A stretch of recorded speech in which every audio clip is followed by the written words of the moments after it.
to your memories and her involvement with Gold Cross. It's a little bit of a tight space, but we certainly welcome you if you want to go back and look at the exhibit now or throughout the evening, you're more than welcome to do so. But she is back there and is ready to talk and answer questions. See some old friends. So you whatever makes you comfortable now or later. Need some more snackies, they're out by the front desk. Yeah, and just as you regulars know, please don't bring snacks into the gallery. For the uninitiated.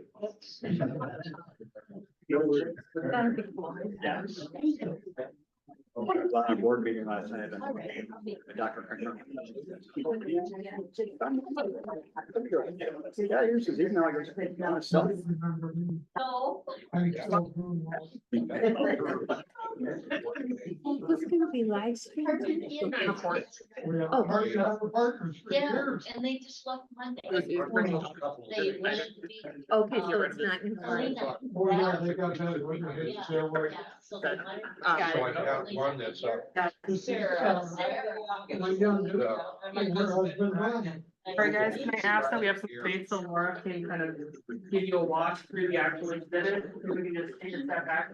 We'll have more time later. Local law firm You know, letter guy. and I- Look at it ourselves, but Laura is gonna say a few words in the exhibit, so we can just Coming straight on. take it back. The other day I was Wow. talking about the weekend we went over. So, yeah, this day it's sent. Great. Welcome, So I had everybody. the guy lay it out, so the plane takes up like the entire. Show of hands real quick. This kind of- Yeah. And Figure you, the same color. Put that under the wings and one side says law and the other side okay, says. so quite a few of you don't. Yeah, plain, so. Okay, I don't. Whenever I got it done, everybody's like. I was the Whenever I business got it that done, I have to look at it and go, okay, well, how far away? Yeah.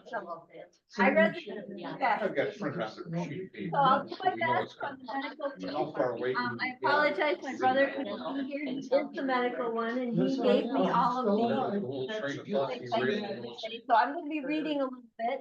So then we had another one with, Yeah, just. So, the DC. Just to take you through, this is a, Mine. She could have lunch with his son. that the Perkins family partnered with the EMS, the National EMS, to create the story and tell the story about my dad, John Perkins, and Gold Cross Ambulance. I don't need to see every This rivet. exhibit of Gold Cross I artifacts. any. So It's anyway, I on had from the EMS Museum to the Olmsted County Historical Center. different. Center. You get to see Bob. And one of their missions is to really honor and celebrate the first responders of the industry, in the industry, EMS specifically. They inspire new blood to join the field. Take a picture.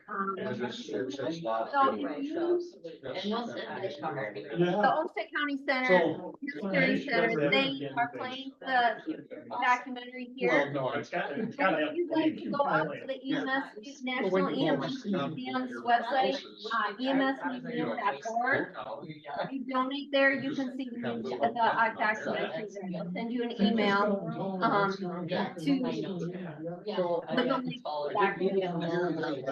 please go ahead and do that, support the EMS. All right, getting into this, so a little bit on artifacts. The hat up there is my dad's 8-point hat from the early days of Gold Cross, so meaning the early 1960s. Originally, their uniforms were gray, but they changed to a more medical looking white when the Mayo Clinic gave Gold Cross their sea green ambulance. This picture here is of my dad and Mr. Bush, George Bush Senior, when he was, I believe this was when he was vice president. But really, Gold Cross worked with the Secret Service to be part of the emergency response planning. So when VIP and traveled to the Gold Cross service areas. And a couple others that they helped and protected were Ronnie Reagan. Ronald Reagan actually came for, he came for a surgery at the Mayo Clinic, and that was actually Gold Cross's 100,000th call that he was called on. So ironic, but yeah, that was pretty cool. Not to mention Bush, but also Mondale and King Hussein of Jordan. They served him as well. The middle shelf has, what am I missing there? Okay, that's your side. The middle shelf has some coffee cups. My dad had a lot of trinkets and things that he would give away to the public, calendars, coffee cups, pens and pencils. They all said Gold Cross, they all said 911, they all had their phone number. 911 was not a common number that you knew back in the day. In fact, that didn't even come until the early 70s. So in the 60s, who do you call? You don't know that number. It's a 7-digit number. How many of you know your 7-digit number nowadays? And it's your own, right? Exactly. So he had a lot of this stuff that he gave out and away. This coffee cup in particular has a saying on here, which really, my dad's greatest quality was his passion for serving the community, and his greatest achievement was all the lives positively affected to the dedication of everyone who worked with Gold Cross. And countless lives were saved in Rochester and across the globe, thanks to the willingness to teach others and the tenacious spirit to push themselves for excellence. Efficiency is not only in doing the unusual well, but doing the usual unusually well. That was a saying that he had, and this coffee cup has that saying. A lot. The little oxygen thing here, which I had to ask my brother, I'm like, what's the oxygen thing here? Don't laugh. That is filled with oxygen to push the air in the patient, and that actually goes with this here. So. Okay, first of all, let's start, this area is Provide paramedic service. down from there, just specific corners, so I made sure you got one on your corner, I got one on my corner. In 1970. Yeah, it's just, you know, you want to put it out, get the outline. 16th Street's gonna be 16th. Yeah. When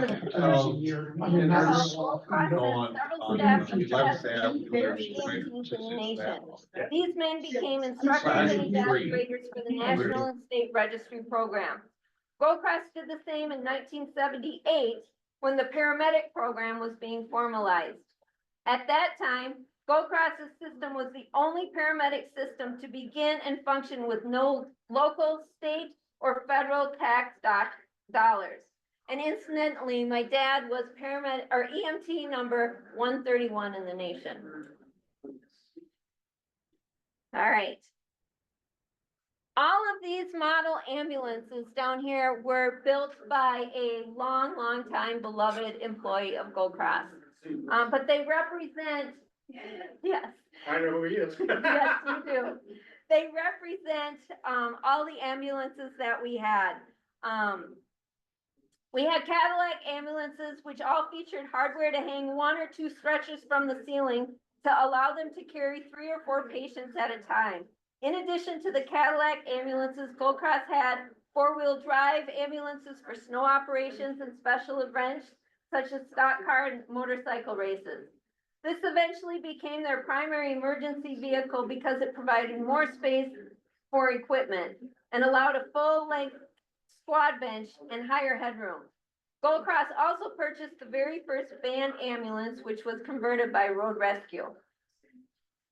And then this picture here is a picture of him with his 1949 Ford Siebert ambulance.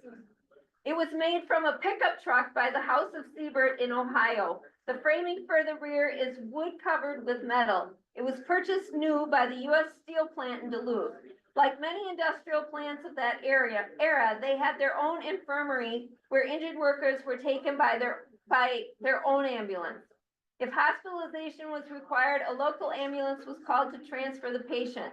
Therefore, this vehicle was never licensed or used on the streets until the middle of the 1980s when it was sold by U.S. Steel as a classic. Gold Cross in Duluth acquired the vehicle And since the plant closed in the 1960s, it needed to be repainted and re-chromed, and new tires were replaced due to basically their age. The odometer still reads 6,500 actual miles. This vehicle and its equipment, or lack of it, is representative of emergency medical care and ambulance transportation in the US before the late 1960s and early 1970s. So this sign here, Gold Cross Ambulance waiting to serve, I'll let you read this on your own time.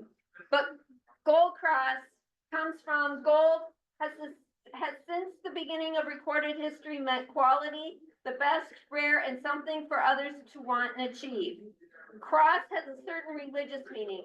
It means an ability to assist mankind, to bring whatever talents are present forward to the good of all. It means sacrifice for one's goals, and Gold Cross employees were expected to sacrifice much for the good of the company and its patients. Waiting to serve was their motto. Waiting is the name of the game. Gold Cross could not determine when they may be needed or to what degree. They were ready at all times with personnel that had spent years of training and many hours in continuing education. The finest equipment with enough backup equipment to handle the unexpected and plans for events that may never occur. Serve means to be subservient, a servant to their patients and the public. When a patient is in need, they do not care about the first responders' troubles. They need, want, and demand everything from Gold Cross employees. Gold Cross was ready and willing to meet those needs. Just as the servant exists for the master, Gold Cross existed for the patient. So this picture here is, you may recognize it, by the mid-1980s, the Rochester fleet, oh, wait, where am I? Oh, this picture here, I'm sorry. The Rochester fleet included specialized ambulances for local emergencies, long-distance routine transfer ambulances, long-distance intensive care, and neonatal ambulances, off-road four-wheel drive ambulances, and staff cars. So that kind of represents all of the different types of cars that we had available. Gold Cross was most proud of their employees through the years. Their philosophy was to always pay the highest wages and benefits that they could afford, and they made sure those employees were the best trained and most dedicated individuals anywhere. When Gold Cross was sold in 1994, over 40% of full-time employees had been there at least 10 years. So that says a lot for longevity. The Gold Cross sign, this one up here, this was the original sign from 1962 from the first office on South Broadway. The entire office, bunk room, and lodge was in the parts storage area in the garage above an auto ramp to the lower level of the Fisco building. There was no door, only a blanket across the opening. They used the regular restroom and showered in the truck wash stall at night after the employees of that building had gone home. So this picture is a picture of the Rochester office. This building is now Voyager, so now it's black. It used to be white. And it was the last for Gold Cross. The first building was on South Broadway. At the time that we sold to Mayo, Gold Cross had another station on the south end of town to help with response times on the south side of the city. This two-way radio here, back then it was rare for ambulances to have two-way radios, but Gold Cross used the rural fire radio system. After about a year, they obtained their own channel and put two-way radios into the hospital and emergency rooms. Gold Cross had portable radios before law enforcement or fire did. Later, Gold Cross provided portable radios and pagers to every employee so they could be available when off duty. Gold Cross was instrumental in September of 1971, petitioning the FCC to create dedicated frequencies nationwide for the EKG telemetry transmissions to the hospital. And in 1979, they drove the legislation requiring ambulances to be licensed for advanced life support. This building here is the Duluth main office. In March of 1972, Gold Cross was awarded the City of Duluth contract with no increases in the local tax subsidy. They had only 3 weeks to set up a separate Gold Cross Corporation, establish checking accounts, purchase ambulances and equipment, and locate housing, hire and train personnel, and obtain the insurance and radio licenses. In April of 1972, Gold Cross began operations in Duluth. Harvey Hinkle became John's equal partner for the Duluth operation. Harvey had worked for Gold Cross in Rochester for about 5 years and relocated to Duluth. This was the building that was purchased after several years of renting downtown space in another building. It provided space for a garage, office, crew space, and a maintenance facility. Duluth also had a station in West Duluth, a city building that housed a fire station and was originally a police station with offices and jail cells. This building came with the Duluth contract and held up to 3 ambulances. This building here is our Mankato office. In November of 1983, they purchased Cost Ambulance Service in Mankato, bringing for the first time advanced life support, or ALS service to that area. And then this one down here is the Owatonna office, which came in March of 1988. Gold Cross purchased Owatonna, improving ALS service to that city with additional ambulances. Here is a little excerpt about my dad and Dr. White. John was born in December of 1940. What I'm telling you is not what's on the board. You can read that at your own time. John was born in December of 1940 in Milwaukee, Wisconsin. He had a love for music, however, his passion for service influenced his life and saved many others. John was the founder of Gold Cross Ambulance, which he ran for 32 years. John was also active in the Osmond Shrine, serving on their divan for 10 years and potentate in 1996. John became the 131st EMT in the country and taught the first EMT course in Minnesota. After Gold Cross was sold to the Mayo Clinic, John served as the Homeland Security Director of Emergency Preparedness for Olmsted County. Over his respected career, John earned recognition and proclamations from mayors and governors. His positive impact on the entire state earned him special recognition from the state of Minnesota legislature upon the announcement of his retirement. John passed away on September 15th of 2022, leaving a legacy of premier quality, innovation, and advancement in the field of EMS and the communities of Minnesota. The state of Minnesota honored him and Gold Cross this year on April 25th with a Senate resolution. This is about Dr. Roger White. Rochester had the highest long-term survival rates in the nation thanks to Dr. Roger White. Dr. White, he was a cardiovascular anesthesiologist that came to Gold Cross the day he was appointed to the staff of the Mayo Clinic to see what he could do to help improve pre-hospital care. While Gold Cross provided the personnel and all the equipment requested by Dr. White became the instructor, innovator, and liaison with the medical community. Dr. White was one of the very few national physicians who worked to develop the national EMT and paramedic programs. He was a member of the American Heart Association's Cardiac Care Committee, writing their textbooks on citizen CPR, emergency cardiac drugs, and early defibrillation. He was on the medical advisory boards of numerous companies which provided prototype equipment and supplies for Gold Cross to field test. He was a 2-time chairman of the board of the National Registry of EMT Board of Directors and served on the board for 35 years. It was through his tireless personal dedication that the Gold Cross paramedics became nationally known and effectively locally for saving many lives. So this vest, in 1965, they used a standard fishing vest to carry first aid supplies so their hands would be free to administer care. By 1978, Gold Cross had designed our own vests with pockets large enough for the array of supplies and equipment that the medics were taking to the victim's side. There was reflectorized tapes on the side and the back of the vest to provide safety for the crews at night. Here's an old uniform. It's a jumpsuit from 1974. With the start of the Duluth service, we decided to change uniforms again to dark brown pants and yellow shirts with brown pocket flaps and bright yellow jackets. The gold shirts became a hallmark of Gold Cross across all 4 cities as they were easily recognizable in the crowd. This was before the gold and brown pants, so these were the original uniforms. The jumpsuit, this uniform shortened the response time. This was very useful for nighttime calls that called the medics out of bed so that they could get in the ambulance quicker and get to the patient sooner. So back up here to the oxygen tank. Gold Cross was an innovator in a number of areas and equipment, including respiratory devices. These are examples of early respirators that allowed EMTs and paramedics to breathe life back into patients. The green tank right here could also drive the thumper, which is right here, mechanical chest compression device.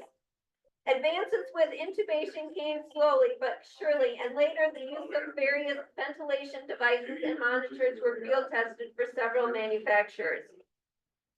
The thumper here, Gold Cross tested a couple of different mechanical resuscitation devices, the best being the thumper by Michigan Instruments. It provided airway control, ventilation, and compressions using compressed oxygen gas. Both Rochester and Duluth used these units since they allowed CPR to continue during patient movement, as well as freed the rescuers to perform other duties and tasks. There is a great example of the thumper being used in the documentary, so you might, if you're interested in seeing how this thing works, watch the documentary. So this red light lamp, this is actually a lamp. The same employee that built the model ambulances and these backboards back here created these. He made these in his downtime from different parts of an ambulance. So it's kind of fun. So this one right here is a 1970 defibrillator. In 1970, Gold Cross started to cardiac monitor patients in partnership with its medical director, Dr. White. The original equipment were the devices used in surgery, as it was the only battery-operated monitor made. At the time, the emergency room had no cardiac monitoring capability, nor were there nurses trained in basic EKG monitoring. When Gold Cross medics arrived with a monitored patient, they had to stay with the patient until an ICU nurse came down to the emergency room with a monitored cart. Starting in 1971, Gold Cross medics also started IVs, both in the field at the scene as well as in the emergency room, because at the time, emergency room nurses were not allowed to start IVs. Gold Cross also became authorized to administer drugs. Gold Cross became a field test site for several drug companies for preloaded drugs. The LifePak 33 was one of the first portable units available.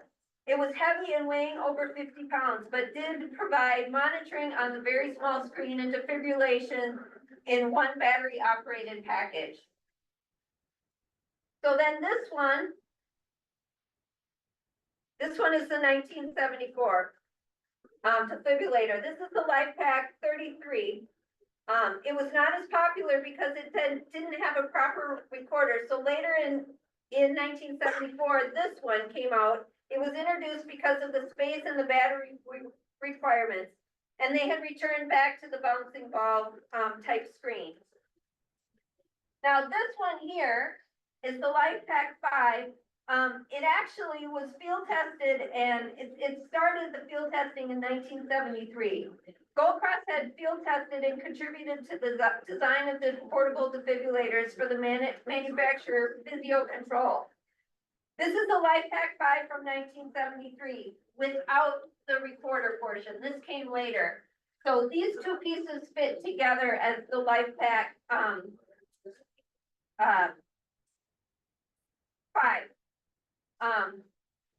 We actually have, I don't think this is it, but we actually have one of the originals, serial number 11. Of the first prototypes built, Gold Cross obtained 2 for Rochester and 2 for Duluth. The original screens were the bouncing ball type, and without a screen, they were difficult to read in bright sunlight. They were the first small, self-contained monitored defibrillators on the market. Across the country, there were concerns about the abilities of non-doctors being able to accurately read the EKG, and many areas would not allow defibrillators or monitors in the field without a doctor being able to completely control the situation. In 1983, at the request of Dr. White, Vizio added this middle section, the full tape recorder to the LifePak 5 defibrillator, which provided both an oral and data record of the entire cardiac event. All the noise at the scene was on tape, so it was easy for paramedics to talk into the unit when they did something. This would be automatically associated with the time of day and the EKG on the data side. This right here is the first defibrillator that we put in the police cars. For over 30 years, the Rochester Police Department provided all of Rochester's medical first response. The officers were basic trained in CPR and how to assist Gold Cross medics at the scene. They made medical calls a priority assignment, with several cars responding to each call, invariably getting to the scene first as they were always on the street. Gold Cross's excellent cardiac arrest survivor record could almost all be accredited to the dedicated police officers doing basic CPR. In 1987, Dr. White helped to develop the first automated defibrillators. Gold Cross obtained 4 of them to be placed in Rochester police cars, 1 in each section of the city. This was one of the nation's first early defibrillation programs using non-paramedics, and soon proved that such action taken within minutes of cardiac arrest could save lives. With this program, the statistics, which were already among the best in the country, improved significantly. Over the years, additional AEDs were added to the police department, then to fire and sheriff departments in Olmsted County. Papers were written for national publication, and soon AEDs started to appear across the United States in first responder vehicles and public places. This right here is a Q siren. These are the super loud ones that you hear on fire trucks that help clear traffic. They were so loud that they actually would rattle the roof of the ambulance. This right here was one of the first telemetry devices. So you put the phone on the lid and it sent the EKG to the hospital. This eventually progressed to where they could transmit through two-way radios. This white first aid kit, we had many, many of them. In fact, I still have one today in my bathroom. Through its years of existence, Gold Cross developed many firsts in the field of emergency medical care and training. This included developing the country's first traveling course for ambulance attendants designed primarily for small town volunteers. The state's first large trauma workshop seminar, the state's first 81-hour EMT course, the state's first ambulance law enforcement hospital radio network, and the state's first coronary care mobile unit. It was also among the first in the state to teach CPR and other life-saving and first response procedures, excuse me, not only to its own personnel and first responders, but to the general public. I remember in Girl Scouts this tall being taught first aid. This up here is a scoop stretcher. It is a prototype. We designed the scoop stretcher and field tested it for Furno, Washington.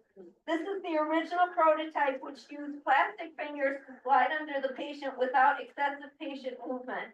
One of the objectives was to have the scoop come apart in the center here and fold into a package small enough to be stored in the Cadillac ambulance compartment. And then these 3 backboards, again, a long-time beloved employee put these together in his spare time, but this takes you through the history of Gold Cross in the decades. So 1960s, 70s, and 80s. And this is kind of represents the sister cities, Duluth and Mankato. Are there any questions that anyone has? That is my spiel. Did they drink a lot of coffee out of those coffee mugs? We would find them when we would go into the crew's quarters and the lounge area. Yes, we would find them. So did they spend overnights at the ambulance, or do they get paid at their house and go out? So yes, there were crews that stayed The ambulance. at the ambulance service, but we also had backup crews on standby on pagers in case they were needed. So we had on-call crews that would stay overnight, but then we had backup as well. So if, for instance, we need them, we would have as many as we needed. You grew up. Oh, yeah. Oh, yeah, we had a radio in our living room. I heard everything. And the fire trucks go out all the time also, or not? So in Rochester, things these days are a little bit more unique. At the time, when Gold Cross was around, the police department was really the first response. And the dispatcher would assess the situation. They'd send the police department, they would, since they were there quicker, they could say, do we need fire or not? So basically it was law enforcement as well as Gold Cross. And then if fire was needed, maybe for, traffic accidents and that sort of thing where they needed jaws of life, then yeah, fire would be dispatched as well. I know my husband was the fire department for a while, and sometimes he had to go and he said he'd get sent back. Yeah. Yeah. So, other questions? All right, thank you so much. Thank you so much.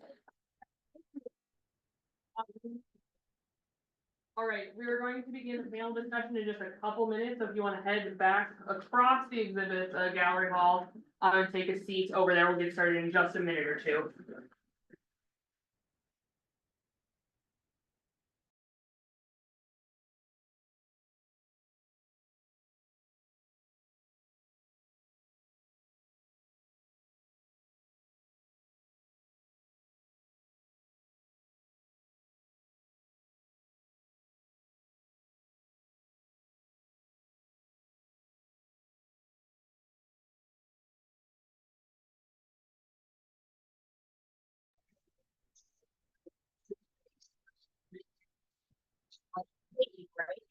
Yes.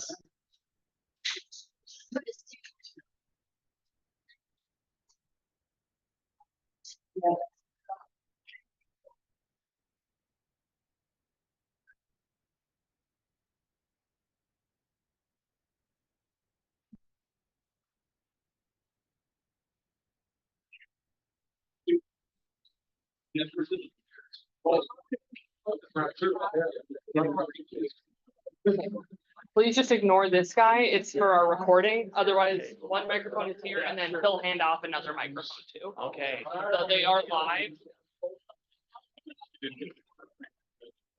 It is live. I am not.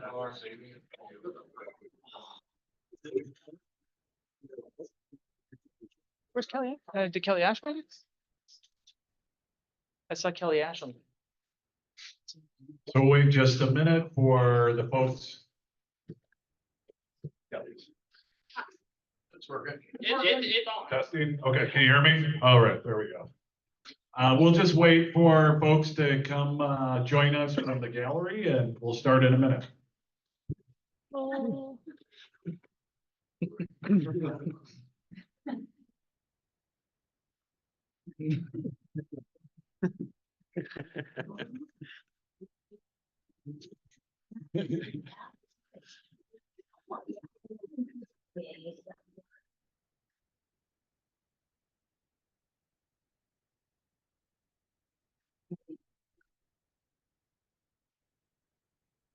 Yeah, Kelly Ash leads on the Office of Rural Sustainability.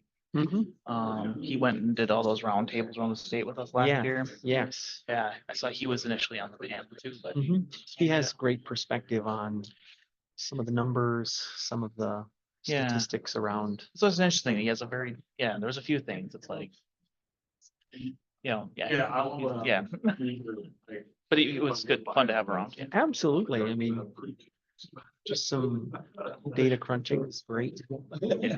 Take the data.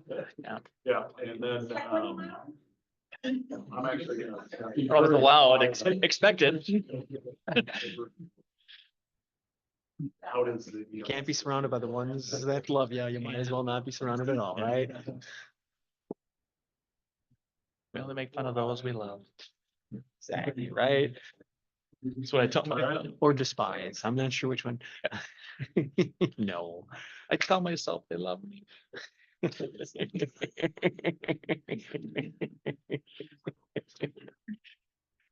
You're right in there next to Gary.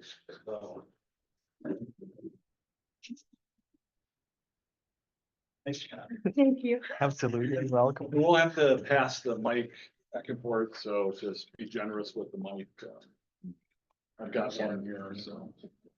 Wonderful. And, please use a mic too. To make sure, I know we're all probably loud talkers, but, use the mic anyway, please. All right, welcome, everybody. We are all glad that you are here. Tonight, we are here to talk about some issues that the EMS community is facing, pretty serious issues. If you think about it, if you're hurt, you want someone there to help you, right? If you're having a heart attack, or if you are in a traffic accident, or some sort of other accident and you're bleeding profusely, you want someone there quickly to help you, right?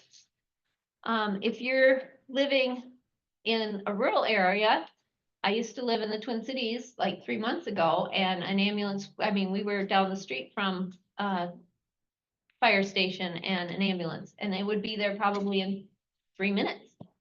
Now I live in the middle of Wisconsin, in the middle of the woods, and it could be 30 minutes before an ambulance gets to me.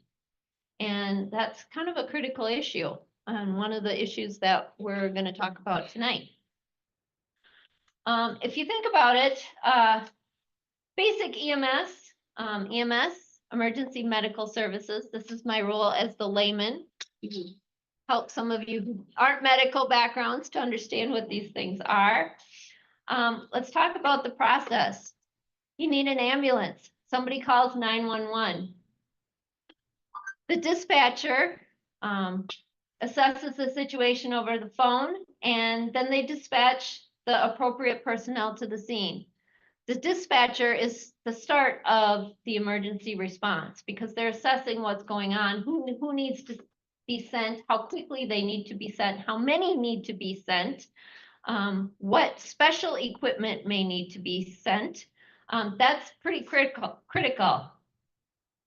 In the early days, BLS, or basic life support, which consisted of first aid, mouth-to-mouth, and CPR, and trauma, which is bandages and splints, that's really what first response was, BLS. And that's how my dad started, with Friendship, which was a volunteer ambulance service in the Twin Cities. He talked them into at the Metropolitan Stadium, telling them that they needed to have first aid response at the stadium for the Twins games and the Vikings games. So he was responsible for getting first aid in the stadiums. Why? Because at that time, Bloomington was 30 miles from Minneapolis and a hospital on a 2-lane road. So if you called, if a player got hurt or somebody in the crowd got hurt, or God forbid something worse, if you called an ambulance, it was 30 minutes for the ambulance to get there and then 30 minutes to get them back to the hospital. And they were just doing basic life support, which is critical. But today, it's different. So if you think about those early days and the response times, that's really similar to rural EMS today. So that first response training is really key. EMTs, emergency medical technicians, those are key for first response. With the advent of better response techniques and equipment came ALS, or advanced life support, which included defibrillators, intubation, IV, and drug administration. And all of those required the advanced training, the things that Dr. White helped us with. The advent of paramedics came about because of this ALS. They needed more advanced training. This advancement left the BLS to volunteer services in the rural areas until an ALS support could assist either at the hospital or an ALS ambulance and paramedic. All this life-saving advancement brought many challenges for rural EMS, which we will discuss today. Couple just to get the panel started, and then you guys can take it. We gotta do our sponsorship, thank you first. Oh, Before we get started any more on that piece of your introduction? yeah, I just want to say continuing ed was huge. And then the motivation. And we'll talk about that in a little bit, but these and other topics are what we'll discuss today, but essentially medics today take a beating physically, mentally, and financially. Great, thank you, Laura. Yeah, so this is really exciting opportunity for the History Center to be partnering with the Perkins family. So really, thank you, Laura, and Ryan, who couldn't be here tonight. He's in Arizona, I believe. Texas, okay. And as well as the National EMS Museum. Mayo Clinic has generously sponsored the exhibit and the event, so we're grateful for them. And we're grateful that you're here as well. And our members, how many members do we have in the audience here? History Center members, don't be shy. Okay, great, I love it. This is my shameless commerce plug. I have to do it. I'm obligated by contract. I have a board member here who's going to report me if I don't. Members are really important to the life. They're our lifeblood of the History Center, and members help support programs like this and lots of other ones that don't get generous sponsors. So if you like this program or this exhibit, please consider becoming a member. So that's my shameless commerce plug. Should I introduce folks here? Okay, we'll do that. And then Laura, do you want to kick the first question off? Do you have one in mind? Sure. Okay, all right. So Dr. Chris Arendt? Arendt, okay, is a senior clinical manager of clinical pharmacy at Mayo Clinic and director of the Yoda Volunteer Ambulance Service. Yoda EMS covers over 130 square miles of southeast Minnesota, including many busy roadways, 2 cities, 9 townships, a large county park, and many acres of rural landscape. That's all on your website. I think it's a really good idea to put it on your website. Thank you for doing it. Dave Zeman? Dave, is that how you pronounce your name? Correct. Okay. Is serving as the National EMS Museum President through 2025. He has been in and around EMS for 30 years. He has spent 15 years working in the field as an EMT, EMD, and paramedic. He finished his career at the Hennepin County Medical Center in Minneapolis. Since then, he has held several leadership roles in the healthcare technology industry. And he is currently serves as Pulsera's VP of Sales. That's still accurate? No, actually not, but that's, Okay. it's close enough. Close enough, all right. You did great there. That's what I've heard. Thank you. Michael Juntunen? Juntunen, Yep. thank you. Is coordinator for community paramedicine for Mayo Clinic and current president of the Minnesota Ambulance Association and co-chair of the Minnesota EMS Delivery and Sustainability Task Force. Dan Enger, okay, has been involved in EMS since 1986, initially starting his career as an EMT basic in Galena, Illinois, and has been employed at Mayo Clinic since 1987. He was the flight paramedic manager for air operations with Mayo Medical Transport until taking a position with Mayo School of Health Sciences Emergency Medicine Paramedic Program, then being appointed Director of Education and Training at Mayo Clinic Ambulance. And then Laura Perkins Hedegaard is what I call the Perkins family historian. I think that's probably accurate. Has worked closely along with her brother Ryan with the National EMS Museum and the History Center to organize the premiere that was held right here, the premiere of the documentary that she spoke about, and this exhibit. So once again, thank you, Laura. Appreciate that. So with that, why don't we kick it off? Laura, do you want to ask the first question?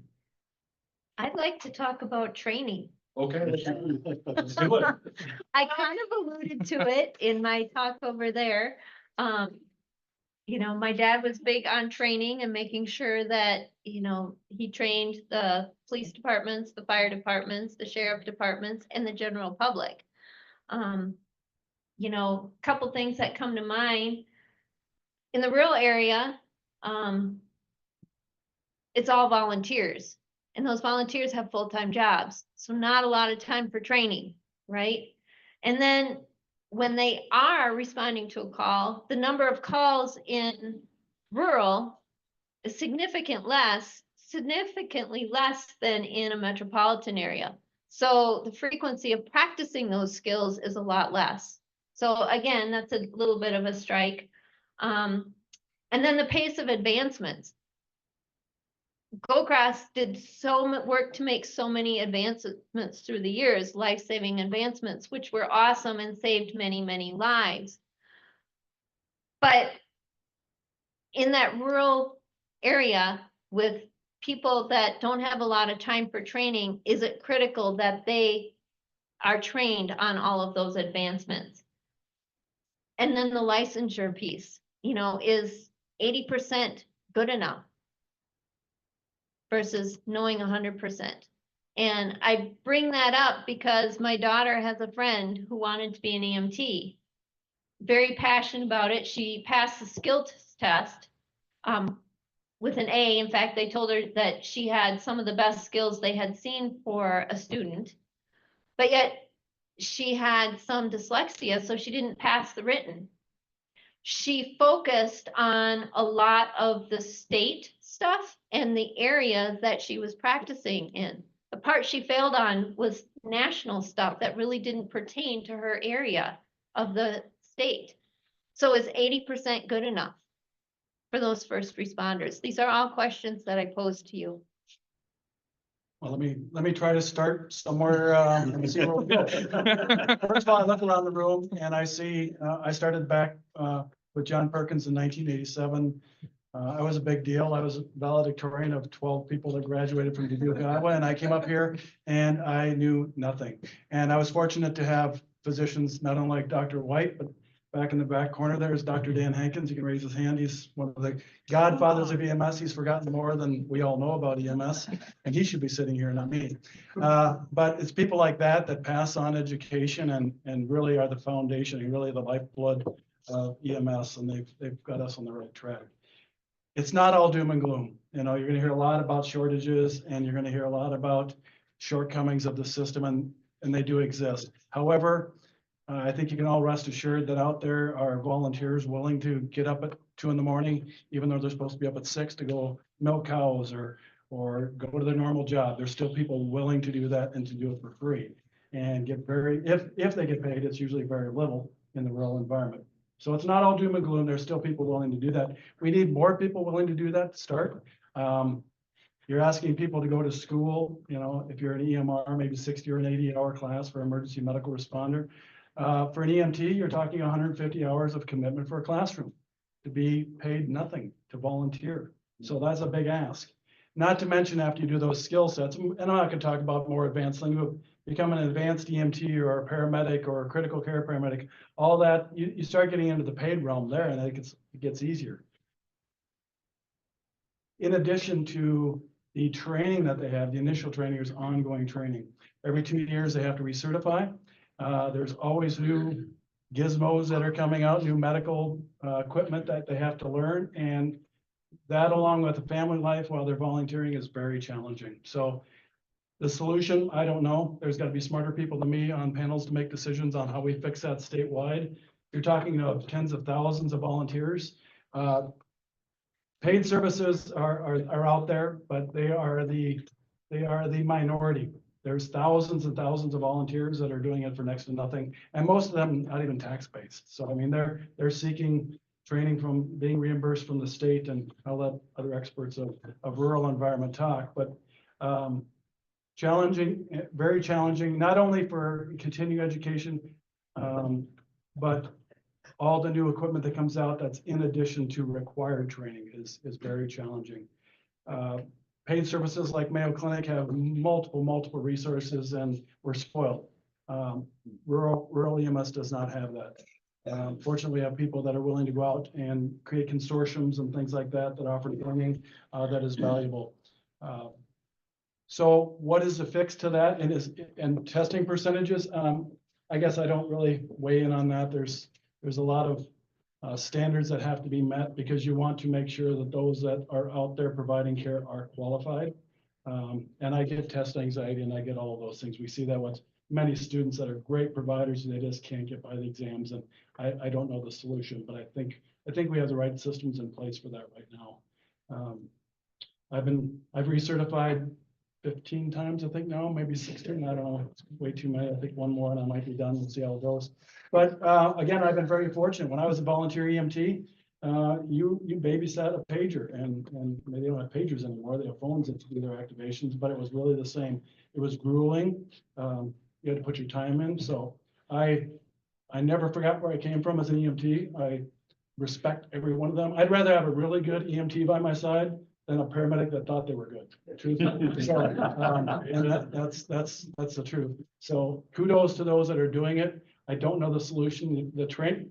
Fortunately, I believe the state of Minnesota, with the EMSRB has its shortcomings, but they also are very strong in certain areas. And I think they're doing the right thing and have the right standards in place for EMRs, EMTs, paramedics, all those certifications. I think the state of Minnesota is doing it right. I'm well aware of Wisconsin's too. Wisconsin doesn't do exactly what Minnesota does. So I really think Minnesota is ahead of Wisconsin as far as operating procedures, what they can do within their scope of practice. So really, I believe Minnesota is on the forefront of what they allow providers to do. So if you live in Minnesota, you're in a good state for that. And I think that, yes, we have our struggles and we will continue to get by though. And I think always seeking more volunteers. So we'll get you in a class if you come up and meet us afterwards. We'll get you trained up and ready to go. Thank you. We're gonna keep going on that? I'm done. Okay. Sure. All right, now before we started today, is this? Yep. It is on, okay. So before we started today, we were talking over there by the table, and you were talking about a sign that hung above the door up on the flight base that talked about, I'm gonna butcher this, so correct me where I get it wrong, but it was something along the lines of when the call comes out and you're heading out, and when you're at the patient's side, that's not the time to be brushing up on your skills, right? Like it's like you need to know what you need to do when you get there. You're gonna fix that for me, right? Yeah, you butchered it. You really Yeah. The sign hung up there, and for all of us to be prepared, and we were talking with some of our colleagues, the quote went, "There are no accidental experts." When it all hits the fan, there's no time to go back and brush up on a few things. It's an immediate and brutal audit of your readiness. So meaning you can't, I think I sort of studied the cardiac section, but I don't really know all of it. That can't be the way it is. So that's being prepared. And I think we're in a good place for that. That's close. Had the right concept. So I know, Laura, you asked about like, is 80% good enough and so on. And at the end of the day, there is some question about the validity of the tests and what could be changed and how to get people in. But I mean, at the end of the day, we do want to make sure that we have providers who are trained and ready to be able to handle whatever that patient is experiencing that day. Because we're out there seeing patients when they're having the worst day of their lives. And so we want to be prepared to be able to get them through that. Now, at the same time, this last legislative session, we did pass some bills through in Minnesota that did expand the definitions of how an ambulance can be staffed. So there's some allowances that allowed a little bit of easier pathways for a few of the nursing positions to be able to work on an ambulance and the way that they function. There was some allowances for first responders to be part of a transporting ambulance makeup. Previously it was you had to be 2 EMTs or greater.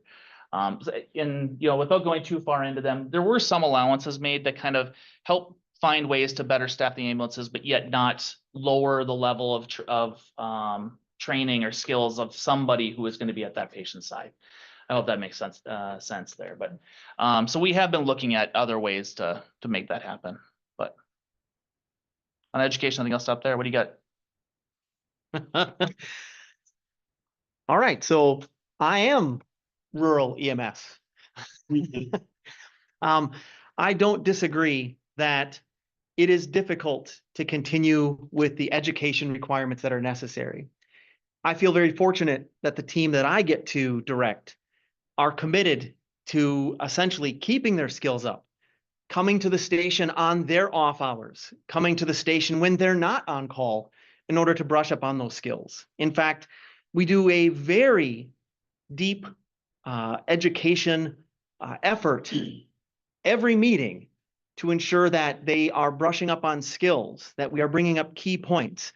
We review every patient case that we see, and we look at them for the metrics of how can we improve that patient care. The EMS of the amazing start that Mr. Perkins had has changed. And it's because of the effort of the Perkins. It is because of the effort of our paramedics and the rest of EMS, including the physician providers who were willing to take the risk and say that there are individuals who can have enough skill to pre-hospital provide care that will be enough and sufficient to get them here safely in order to save a life. And if those providers had not given that permission, accepted that risk, and gone out and trained EMTs, and those EMTs eventually potentially becoming paramedics, we wouldn't have EMS that we have today. I can say that the skills that we have today were probably more in line with what the paramedics originally had. There are EMTs out in your rural communities who can essentially establish airways in individuals and help them breathe. We have the tools and devices to not only defibrillate, thanks to the work of Dr. White, the Perkins family, Dr. Hankins, and many others, but we also have tools to now diagnose cardiac arrest as a STEMI early. We have tools at our disposal, electrocardiograms. We have intraosseous IV devices. We do IV access now as basic life support services. We have medications now we can give. And why? Because the paramedics went out and showed it can be done safely. And that if you're given the right guidance and guidelines, individuals with even the most basic of training can provide life-saving measures. If someone's having an asthmatic attack, someone who's stung by a bee or has an extreme allergy, somebody who's having that heart attack and needs to immediately have their blood pressure lowered and their blood thinned and essentially them stabilized to come in. So because of the shoulders that we're standing on of those pioneers that came before us, basic life support has advanced dramatically. So I do want to give assurances that basic life support is here. Now, where are the issues? You heard education. Education is a barrier because it's extreme. 48 hours of continuing education every 2 years is the minimum that is required by an EMT in order to maintain that certification. And it has to be in very specific categories. The National Registry of Emergency Medical Technicians helps us to establish that, and the state of Minnesota adopted those guidelines because they seem to be best practices. It takes a lot of energy and effort. Other things that tend to be the barrier in rural EMS that have been talked about here, not just the training, the hours are extreme. We have bedroom communities now where people used to have industry and homes that had businesses right in town. People are moving away from their farms. People are moving away from those homesteads. And that's reducing the number of individuals that are out there to be able to provide care. I don't think that there's a lack of people willing to volunteer. I think there's a lack of leadership able to essentially help corral them in a way that keeps them engaged and able to do things. You are absolutely correct. People love excitement and trauma, and they love the drama that comes around that you see on the television. But the majority of ambulance work, even for those that are paramedics and working in ALS, is essentially basic level cares, taking and picking somebody up who isn't doing well, taking somebody whose blood sugars are not controlled, somebody who's vomiting and sick and has a fever. It is mostly that medical need, not the drama llama of trauma.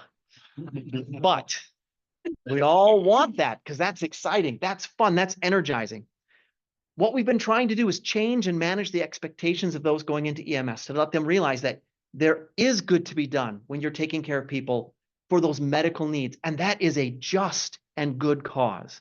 So to answer your questions about education, I would agree. I think it takes an awful lot to get somebody there. Would I agree that BLS is potentially the undereducated? I'd say that they are doing what they can with what they have. We've come a very long way. I think that there are many in this room who would say that there's even more we want to see done. And as we begin to innovate, and I can tell you that basic life support services in the state of Minnesota have helped to innovate by getting certain medications out in the field that perhaps were never able to be done before. Things like dextrose in an IV formulation, things like intraosseous in the bone injections as opposed to just IVs. That these bridges are being essentially broken down because people on the front line recognize that early care is necessary. And we have to have basic life support because we can't always have the amazing gift like we have in Rochester of an amazing ambulance level of paramedic care. We're very fortunate also that in Olmsted County, that care extends beyond that. Essentially, all of those small rural ambulance services can call upon resources like now Mayo Ambulance Service, formerly Gold Cross Ambulance Service, in order to provide that advanced level care when it is necessary. Okay, on to the next question, right? Unless you got something. I'll bring it over here. Otherwise, I'm gonna get feedback. One of my advantages, yes, my EMS career was in the Twin Cities, in a metro area, not rural. But my jobs have taken me all throughout the country and seen metropolitan and especially rural EMS throughout this country. One thing I will tell you, Minnesota's EMTs in rural EMS, I will put them up against any state in this nation. They are some of the best trained, some of the best people that I've ever met.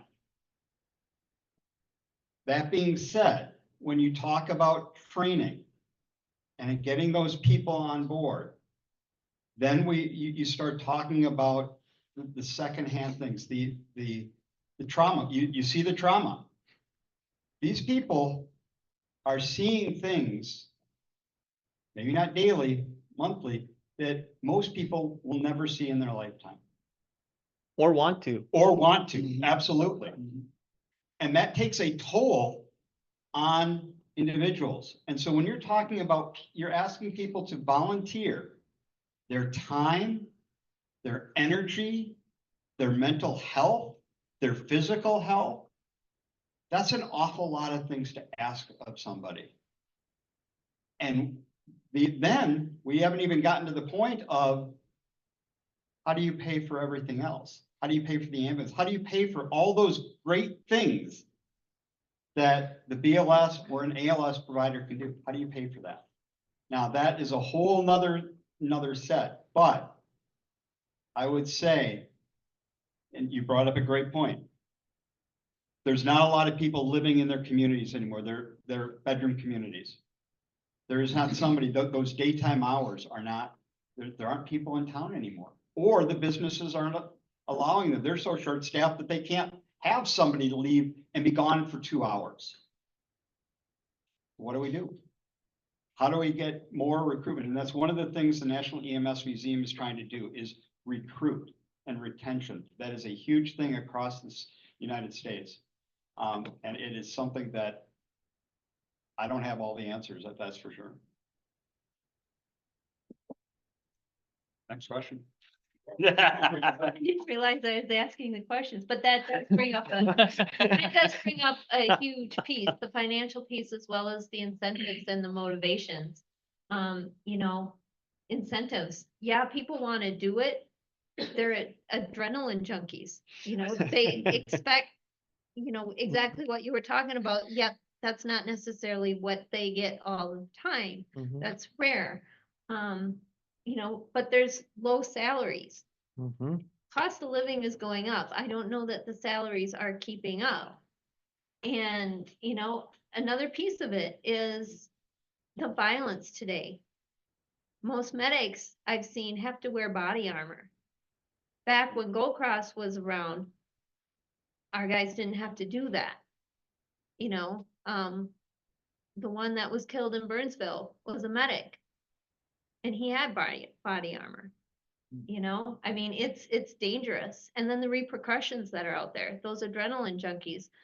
I'm gonna tell you a story that I was told that I probably shouldn't tell, but my brother wanted to be a medic because he wanted to drive an ambulance 80 miles an hour.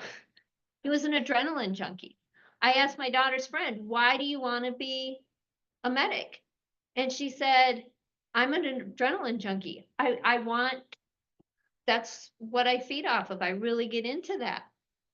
But these days, repercussions, driving an ambulance 80 miles an hour, can you guys do that anymore? Exactly. Exactly. And so the repercussions, so those are just some things that have changed through the years, and how do we deal with that? We start with reimbursement. Sounds great. There was a couple subjects there. Yeah. Funding, yes. So I'm going to talk a little bit about the funding constraints that we've been talking, that you may have seen in a lot of different news agencies or publications in the last couple of years. And then maybe after that, we'll get into the whole culture change and stuff like that and the impacts that's having on the team members who are out there. But again, over the last couple of years, you may have heard about, you know, we've really been expressing this concern about workforce and funding in EMS. And on the funding side, that kind of means two things. There's the way that there's the way that some ambulance services get money from their community to help sustain. And then there's also the reimbursement that we get from insurance payers for the work that's being performed. Now, if I'm going to go back a little bit further, EMS is an industry. When it was first developed, it's defined still by Medicare today as a transportation service. It's not a healthcare service, it's a transportation service. So it was, and that comes from its origination where it was kind of a you call, we haul mentality. And right now, the biggest way that an ambulance service gets reimbursed today is by going to somebody's home, taking them to an emergency room. The transportation from wherever they're sick or injured to the emergency room specifically is the way that we get reimbursed. If we go to the home and we can treat you there and do that safely and leave you there, that's very difficult to get any reimbursement. Almost always we get nothing. If we get called and we help somebody off the floor multiple times, or we do different things within the home, those things go unreimbursed. If we were to take you to a different facility other than an emergency room where it might be the best place for you to be, such as a crisis bed or a detox center or those kinds of places, don't get reimbursed. So there's no payment for that. So the system is very constricted in how we get reimbursed for the work that we're doing. So, and then on top of it, we've got the difference between commercial insurance and governmental insurance payers. Today, the governmental insurance reimburses a very small amount, less than it takes for us to do the care that we're providing. The insurance payers pay a little better. Well, over the years, with the economies of scale in the past, if an ambulance service was really busy, such as the city of Rochester, you would have enough calls that you were consistently doing. And if you had with the payer mix, you had enough private insurance, an ambulance service could make money and somebody could then do that as a business, make a living off of it and hopefully be able to retire by running a successful ambulance service. That's very, very difficult to do today. As the population ages and more of the population every year moves into the government payer model and away from the private insurance model, our reimbursement goes down significantly every year. And those reimbursement rates haven't changed, at least not much, in a very long time. And with inflation and other costs that are occurring, that's where the biggest issues run in. So when we talk about salaries, some of the ambulance services that we've talked with or cities that we've talked with across the state, if they were making profit in the past for being a busier, larger service, that profit's no longer there and it's not really a sustainable business model. unless you're getting funding from extra. So that usually, when we say from outside, that's gonna be taxpayers. And then you're asking the taxpayers to make up that difference. If you're in a more rural setting, you probably never had a call volume high enough to actually make profit for running the ambulance. Then, you know, that gap has only grown. Then there's a whole bunch of other intricacies that I don't think we're gonna go into about, you know, when you are a city owned, you know, it's probably just that city that's paying, even if you're serving multiple cities, and how do we get reimbursed better? But long story short, there's a reimbursement or a funding issue that needs to be solved. We need to see better payment from the, you know, the governmental payers specifically for the work that's being done. And especially in rural areas, we have to find a better way to get sustainable funding coming into those ambulance services to keep them functioning. With that, you know, we talked a little about volunteerism. There are some services who are still doing well with getting volunteers in, but it's getting harder and harder every year. You know, we hear studies that volunteerism is growing amongst the population, but not necessarily in the type of volunteerism that we require, where it's you know, getting a certification to be able to do the job in the first place, then have to do continuing education that we've been talking about every 2 years, and having to make the meetings on a regular basis. It's a really high demand. You know, and it's a lot on a family to have somebody who's always leaving to go on those calls. So volunteerism is getting harder. So more and more services we're seeing trying to hire full-time staff, even though they weren't making enough money before. And so trying to get higher wages is difficult. And that's kind of where EMS is at a struggle point right now, is that transition between a transportation service and being a bigger part of healthcare, because it is a young industry. You know, the Perkins family was part of the beginning of it. You know, I think I remember hearing a story in the past about your father going to a scene and doing CPR and getting arrested for that, because the fire department and the police officer who were there didn't know what CPR was. I mean, that's how young the industry is. Like some of the cares that we consider so basic today, within a generation, has been something that was just unheard of. So, you know, we're at that point now, that tipping point of saying, what is the next step? Michael, what we were gonna have, State Senator Judy Seeberger Seeberger here, talk about the legislation that was passed and then maybe next steps. Can you talk about that legislation, what it did do, what it didn't do? Sure. Do you know some of Yeah. that? So there was a few different bills that got passed this last year that were designed to aid in EMS, but there's two in particular that really get a lot of attention. One of them was a $24 million essentially emergency aid to the industry. That was something that got started, kind of a grassroots effort between the Minnesota Ambulance Association, a couple other organizations, but the Coalition of Greater Minnesota Cities, they really took that idea, put it on paper, got the bill developed, and got it introduced into session. We started at $124 million ask. I think it was 120 is what it ended up being, I think, on the first paper draft, but got cut down to 24 million. It's the way those things go. But that aid was really designed as a stop the bleed effort. You know, as we're seeing, we went around the state, both the Minnesota Ambulance Association and separately, there was a EMS legislative task force that was formed of different House and Senate members. And I made every one of those as they went around the state as well, along with many others. And we heard time and time again from city officials and other community members that the financial constraints on their community were a huge impact to their ability to function. In fact, we really thought we'd hear a lot about the workforce, and although that was there, they really thought the root cause, many of them, was that the funding stream was so broken that they were really struggling there. In fact, we had an ambulance service trying to sell their ambulances last year, not because they didn't enjoy having it, and they were actually staffed well. It's just the community was struggling with having an increased tax burden all the time. They were not able to sell it because EMS is not a good profitable career, company anymore. But it was a tall tale sign.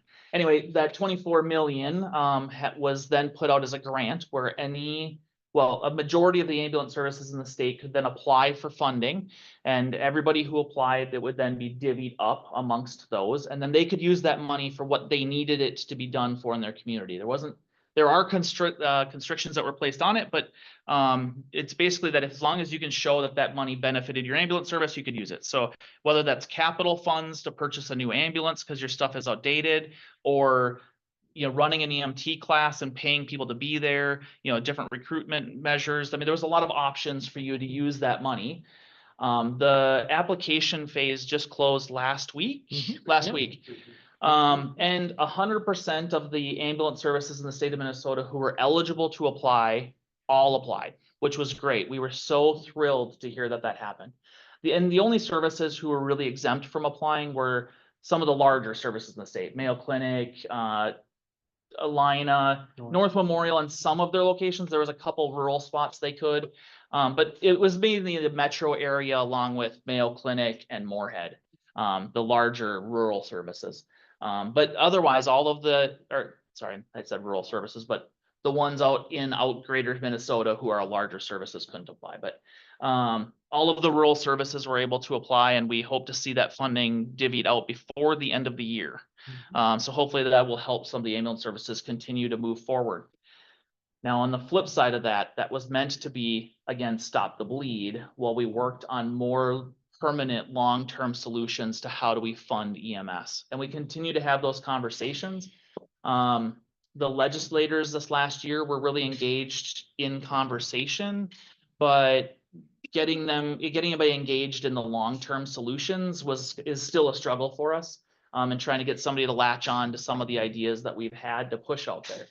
But we do believe that there needs to be some way to fix the funding stream, especially in rural Minnesota, whether that's through community-based efforts of getting funds put in so that the tax burden doesn't fall on small areas, or getting the state itself to have some form of funding stream. We'll see what we can get passed through there. And then on the other side, trying to find a way to increase some of the reimbursement from the payers that we're doing for the work that we're doing. In addition, I'll talk really quick. There was a $6 million grant that was also placed to do the sprint car model. This talks a little bit about a statement that Laura made early on about BLS, ALS. There were some legislators who actually Judy Seeberger chaired, was the author for this bill, or co-author, one of the two. But she got a bill passed that looks at putting an advanced life support kind of response vehicle out in rural Minnesota. There'll be a couple of areas up in northern Minnesota that this will be trialed. But they will have, so where there's a basic life support service today, there'll be an ALS sprint car that can be there, and then they can help go to some of these 911 calls for different agencies and bring that ALS care there. And we'll see how that plays out. I think that grant was 4 or 5 years long. And we hope to see the first car in place the start of next year. But that was there. But again, we're still working on what can be introduced into the 2025 session to talk about long-term sustainability for EMS. So, that's a lot of. We mentioned the government payers versus, trying to switch from a transportation to a healthcare model. Are you talking about like state Medicaid or Medicare, federal or state level, or both? Both. Well, so, boy, I don't want to hog the mic. I'm sorry. I'm so good at it though, at hogging it. That is not the speaking through.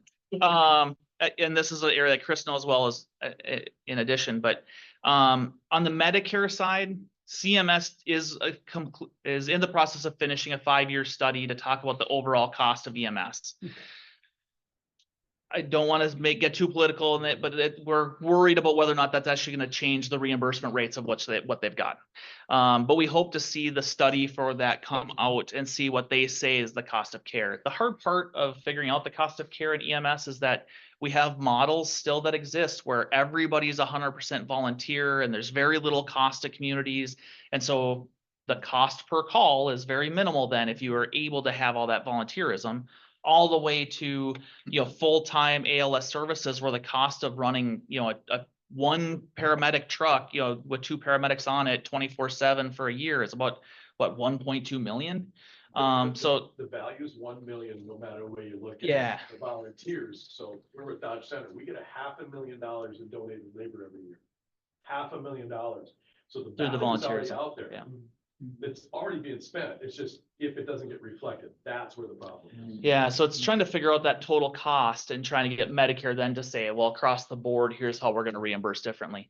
In Minnesota, we're fortunate that the state at least gives us 100% of what Medicare gives us. There's states who are still less than that, where their state Medicaid is providing even less than Medicare. But the cost that Medicare is giving us is very insignificant. A cardiac arrest call, we might get a couple $100 from Medicare.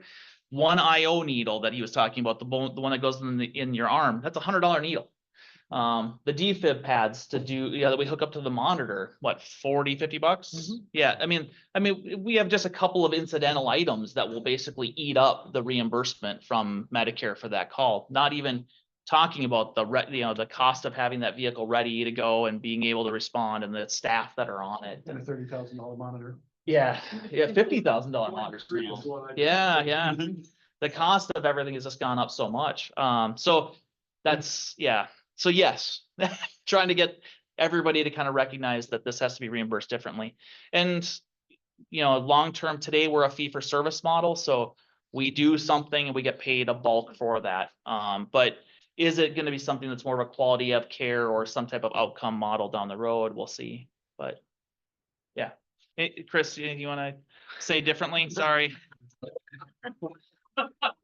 Ditto. I was gonna say the same thing. So I'm glad that you, no, I agree with what you said. And I can say that from a rural EMS side, the reason that we say that it's a reimbursement issue, it's a money issue, is because if I'm trying to get volunteers, the number one reason people typically aren't volunteering for me is because they need to put food on their table. They need to pay their rent. And so if I'm asking them to cover 12 hours of a day, well, then that's 12 hours that they're not working for their family. And if I can't pay them anything, or I'm giving them a $3 an hour stipend to be there, that $36 is not going to cover what they maybe even spent on the travel and the time and the electricity and everything else that they needed in order to even just be part of this. So people are asking in EMS for reimbursement because they're looking for livable wages. They're looking for a way to do this. And because we've been so reliant on this methodology of either getting insurance reimbursements, which no longer match what essentially is necessary, or waiting for the goodwill of the communities that we serve for them to either establish some general tax fund and give us some dollars. I will say, I cannot fund an ambulance service on bake sales. I tried. It can't be done.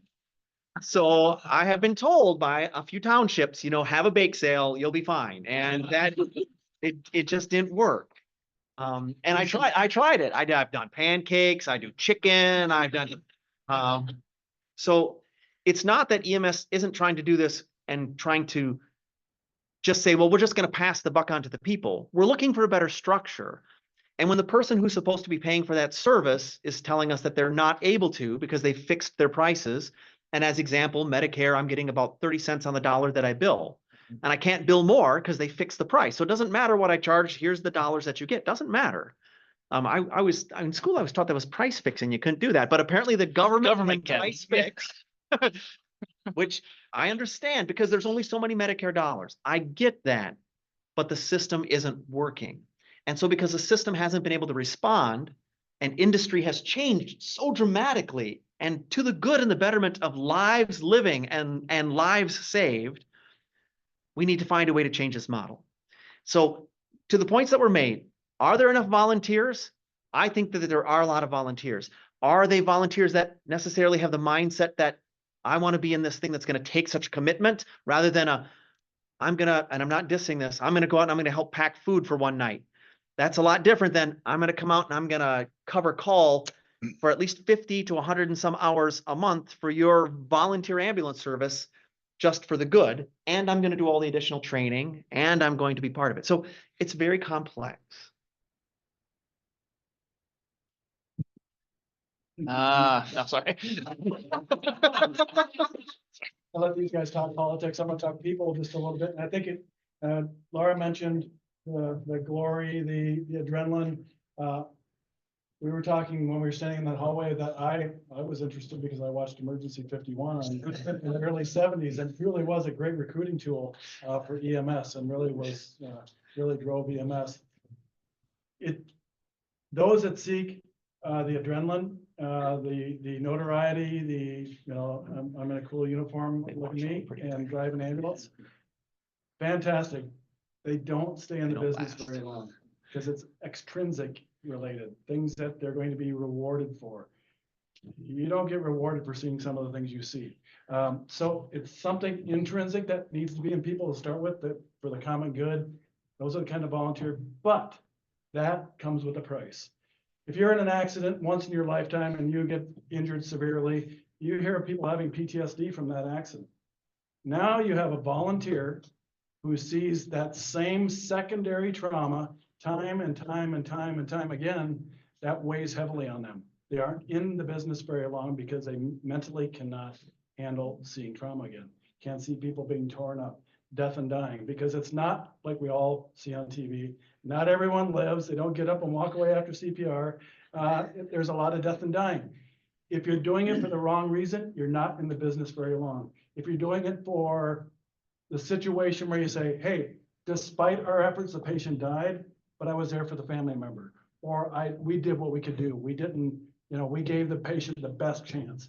That's when you can relate what you do to that, you have a long career. So if you can't, you'll have a very short career. And I've been at it 37 years, and I find things I do every day, even behind my desk, rewarding, because I know in some way it makes an impact, and always paying it forward. That's why I thoroughly respect EMTs. I remember as I was a young paramedic student and being treated poorly by paramedics, and thought, if I ever get to be a paramedic, I'm never treating people like that, because they're out doing it for nothing when I'm getting paid for it as a paramedic. They're all volunteering. So all those things go into being a good EMT, all that intrinsic drive, but they do see a lot of bad things happening to good people. So all part of a very complex situation. One of the things for the non-EMS people in this audience, a little bit of history. EMS, for the most part, about 50, 55, 60 years old, very young. And when it got started, some of it was the funeral home. Sometimes it was the fire department. Mechanic. Sometimes it was a private business like John Perkins started, and it was profitable. He was able to run, and by the grace of God and a lot of, Well, it wasn't, I wouldn't say it was money making. it wasn't profitable for many years. Right. Right. And he was able, it's not the type of thing that you're gonna go make a fortune on. Right. No matter what. Certainly not now, but anyone have an idea for non-EMS? Where do you think the Office of EMS for the federal government, what branch do you think that operates out of? It's the National Highway Traffic Safety Administration. Yeah. We started, my first paramedic curriculum was a DOT, Department of Transportation. Because it started, EMS got its start around trying to save crashes. That was the biggest thing, highway crashes. How do we save? And it has not changed. That model is still there. There are hospital-based EMS, there's fire-based EMS, there's private EMS, not-for-profit. In some places in the country, there is for-profit ambulance services, large, very large ones. It's all a different mix. So if you are, I'll pick on St. Paul Fire, they're being paid, they're being paid by the city as well. I mean, they are a city entity. All right. But the volunteers, they're not. They're not being paid by the city. And so there is a whole shift of where that funding, and it can be very confusing. Until we change the model, because you will get in an EMS, you get enough EMS people around, and you can argue, are we public safety or are we healthcare? Yes, We can be both. we can be both. Exactly. We can be both. We are funded, we are treated a lot like public safety, but we are funded as healthcare. A little bit. I Yeah. mean, a lot of it, that's a simplistic way of saying that, but your volunteers, a lot of times are not getting, those volunteer ambulance services are trying to live on reimbursement. See. We want to dive into the culture stuff. Yeah. Okay. Culture. Oh, who wants to start that one? Okay. So there was, Dan had mentioned a little bit the PTSD route and some of the things that we experience and see out on 911 calls. I mean, it was something that you talked about early, Laura. It is a different world today, even for me. I'm 21 years into EMS. So not the youngest or the oldest, but the change I've seen is pretty dramatic. For a long time, public safety entities, especially fire and EMS, were really kind of pretty protected. If we went to a scene and there was something going on, we just weren't usually the targets of anything.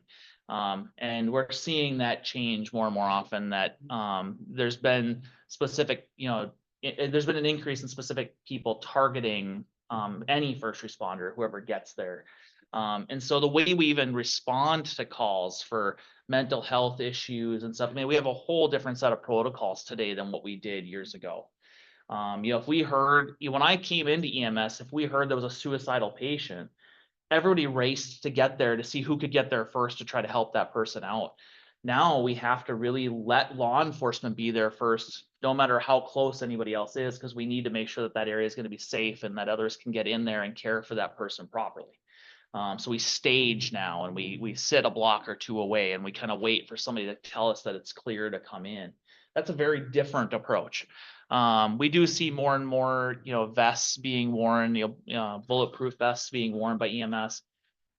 Not really a standard yet, but it's definitely something you're frequently seeing, especially in the larger areas. It is like I have one for some of the calls that we go on. I am one of them who got one. But it is a different time. I'm just going to pick on somebody in the room, but I see Kate Arms here, who is a regional manager for Mayo Ambulance.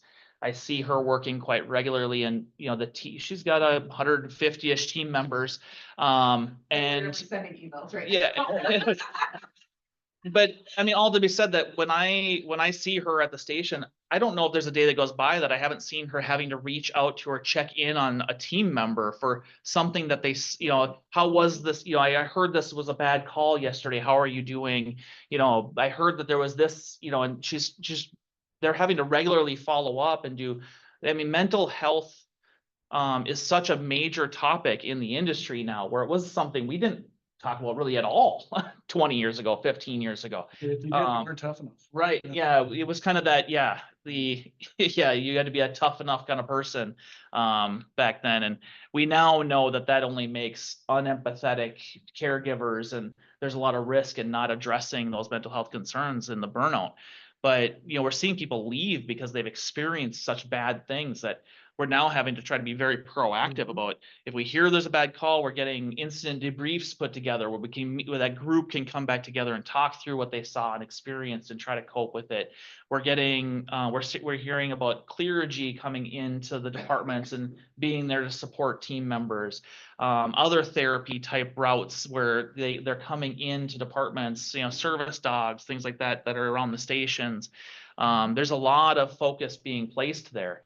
And honestly, not to tie it directly back to reimbursements, but like those things are coming at high costs as well for services to be able to provide. I mean, these EAP options or employee assistance programs to be able to get people therapy that they need and stuff to be able to handle and cope with what they've seen so they can continue to be successful providers. It's a lot. And it's definitely something we're having to address a lot earlier on than we ever did before. And that's something that's really new to the industry that we're still trying to figure out to try to be able to retain people.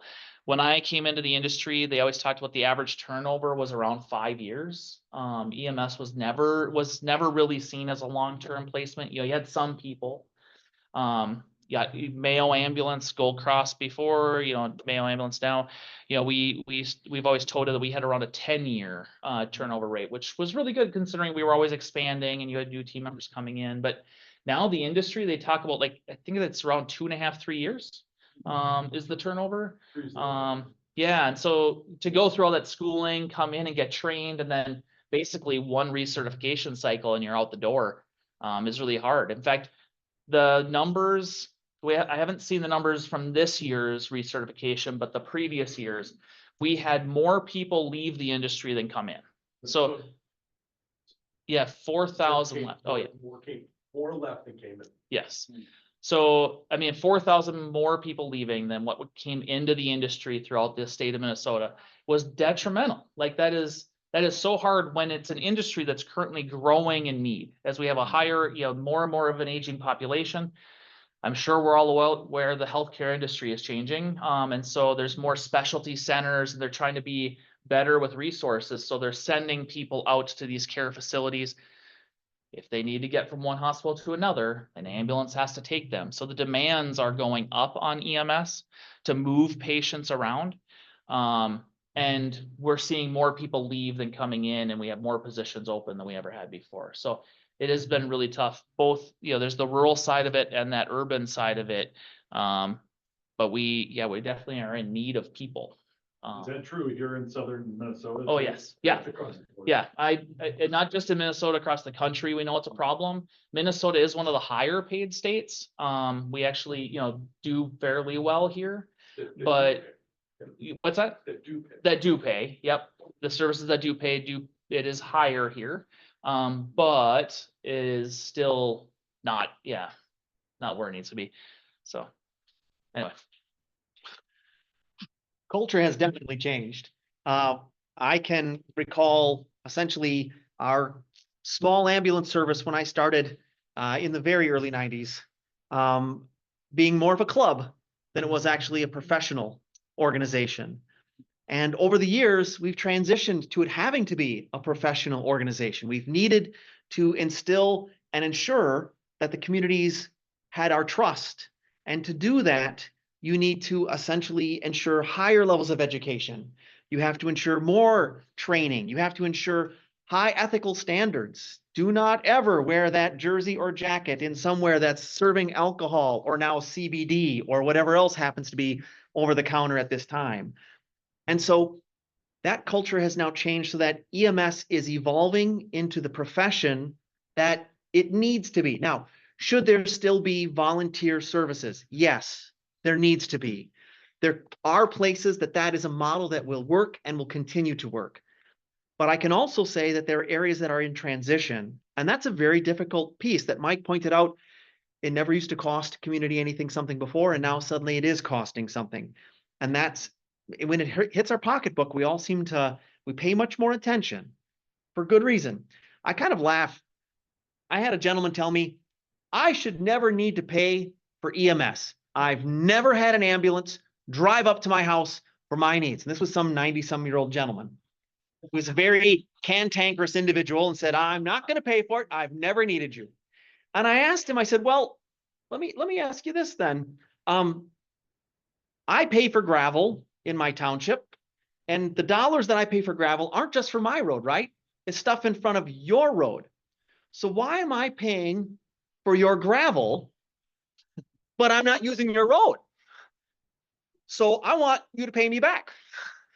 And he said, well, that's not the way it works. I said, you're right. It's not the way it works. So we could see that, but we couldn't still come eye to eye about how this should be done. So our culture has changed, that professionalism that we all need, because we are all aging and we are living longer. And that does come with some costs. And to do that, we need to have the emergency needs and support that we need when we need it. More people will live in their homes than will go into assisted living facilities and nursing homes, and they will see it to the end. And sometimes people just need a helping hand. And I believe that that's what EMS is here to do. I think that's what emergency medical services are here to do. And I think that's our evolution. And so I'll move that to the next person. And I was like, you just keep it in my I could go on.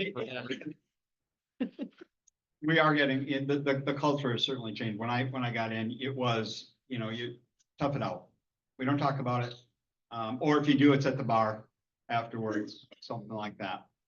I was fortunate enough when I was working for Hennepin, I was in the metro region for a number of years, president of the Metro Critical Incident Stress Management Team.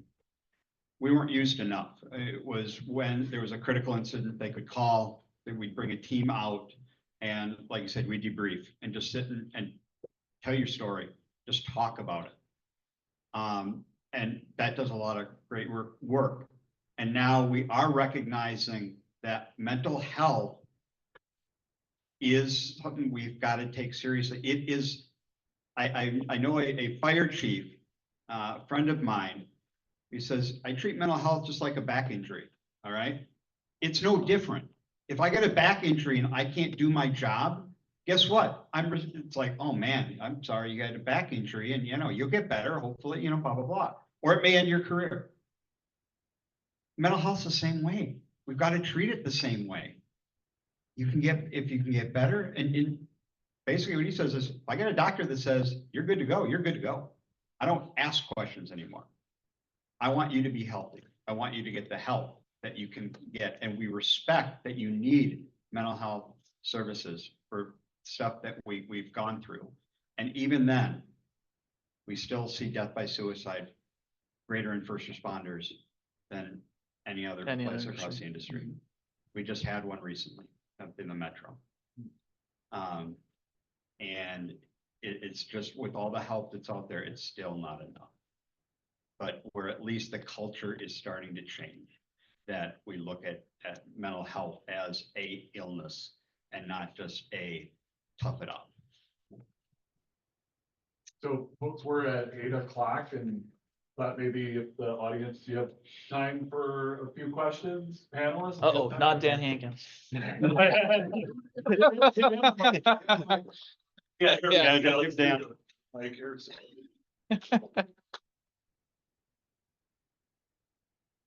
Hi, I've been doing EMS since 81, so I retired in 2014.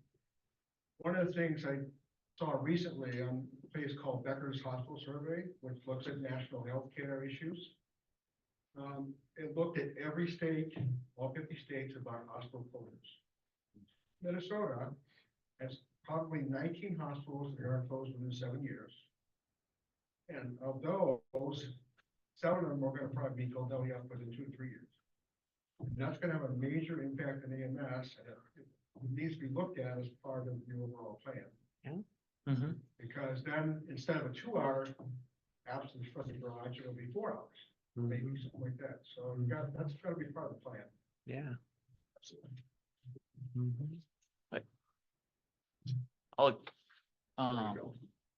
This works. Sorry, just to expand a little bit on that, on top of that, nursing homes are struggling across the state and are closing out. I mean, I think the last 2 legislative sessions, it's been around what, 300 million a year, something like that, to help sustain the nursing homes throughout the state of Minnesota. They can't, they're struggling with staffing, hospitals closing, patients need to be transporting further and further and more often between facilities. I mean, the impact of the evolving healthcare system it's just been really hard on EMS. I mean, we know that there's a few healthcare systems that have figured out how to sustain through and have different business models, but at the end of the day, the healthcare industry as a whole is really struggling. Nursing shortages, physician shortages, and all of that all directly impacts EMS at the end of the day. It's putting a heavier demand. And we know with the aging population, you talked about more and more people wanting to stick it out and stay home. That's true, but at the end of the day, there really isn't anywhere left for them to go. I work as a community paramedic as well. We're doing non-emergent scheduled facility, visits to patients' homes, trying to help people bridge from hospital to home. It's kind of an evolution of EMS. And we're trying to help bridge that gap for some people where we can. But at the end of the day, we're seeing a lot of people who they need to be in an assisted living or a nursing home or a group home, and there just isn't space for them to get into a lot of the times. And so they have to go home. And then, trying to get home health services, PCAs, other services into the home. there's not any of those available. So there's a shortage there that we still need to get a handle on as well. So overall, I mean, yeah, I hope that paints a little bit of a rabbit hole that we can go down of the issues that are being brought forward. Sorry. Another question, Eric.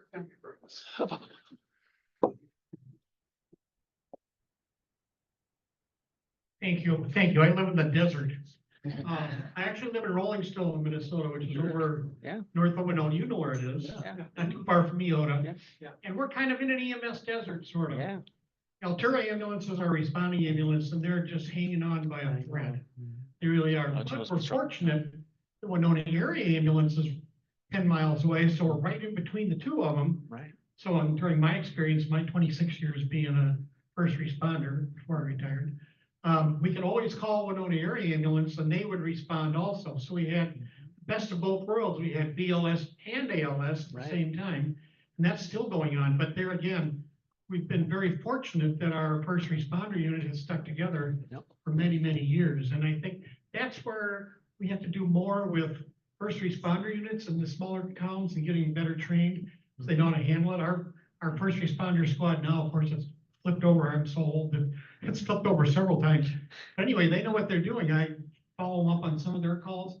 I think that's something, especially in our area, than the smaller towns, we have to follow up on and try to get more FRB, for more first responder units to reply. And we talked about training, I think, with better training too. Yeah. Mhm.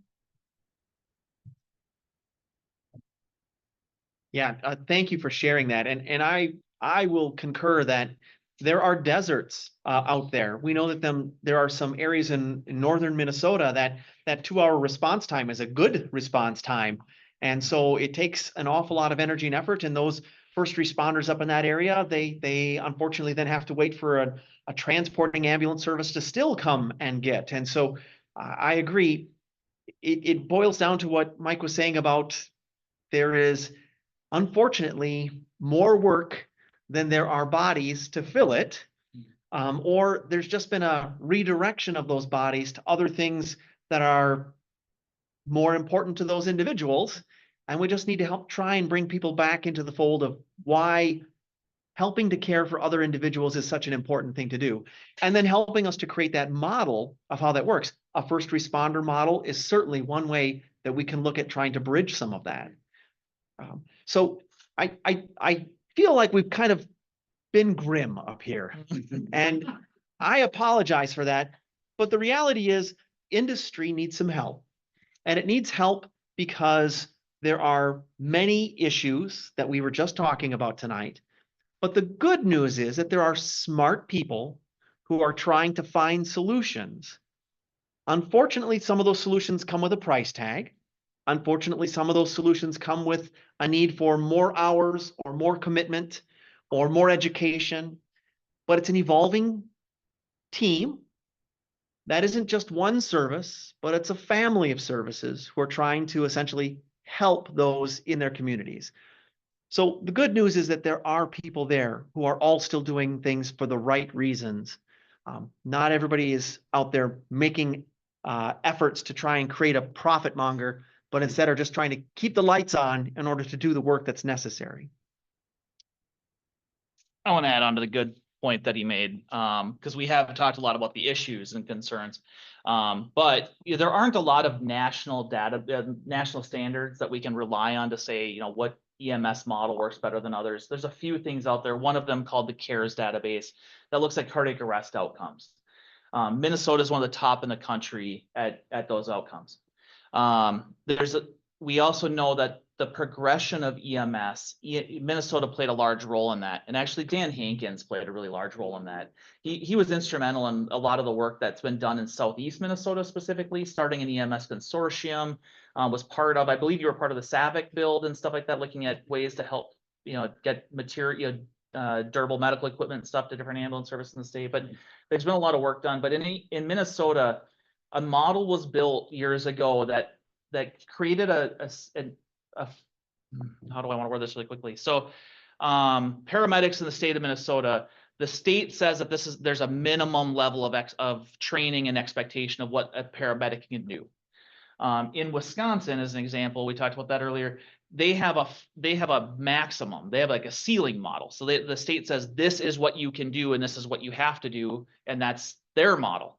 Well, in Minnesota, having that floor, we say this is the minimum expectation, but the medical directors can then go above that as long as they feel they've provided the training and that their medical license, they'll cover that. And so we've been able to be progressive in Minnesota and try new things and trial different ways of doing everything from, everyday BLS care all the way up to those severe trauma and cardiac arrest calls, and try new things and figure out what can the industry do? What can an EMT do? What can a paramedic do? And we've really pushed the industry forward. We've really been on the front edge within the state of Minnesota at providing great care. And other states who had different models, they took the data and the research and the stuff that was done in states like Minnesota and then adopted it, and they followed us. And we continue to be there. The EMS industry as a whole is becoming a lot more evidence-based than it ever was in the past. But now there's this new world of community health, and how can we be doing things outside of the 911 call to help patients? And we're trying to lead that in the state of Minnesota. There's a lot of good things being done here. And although there's staffing shortages and we do have concerns, right now we have people who find a way to get it done. They're putting in tons of hours to do it. And we have great people in the state of Minnesota who, some of them are breaking their own backs to make it happen, but we're still getting it done. But we really need to take immediate action to stop the hemorrhaging that we're seeing so that we can make it better and more sustainable in the long run. So anyway, rant off maybe. Paul, you got a question here?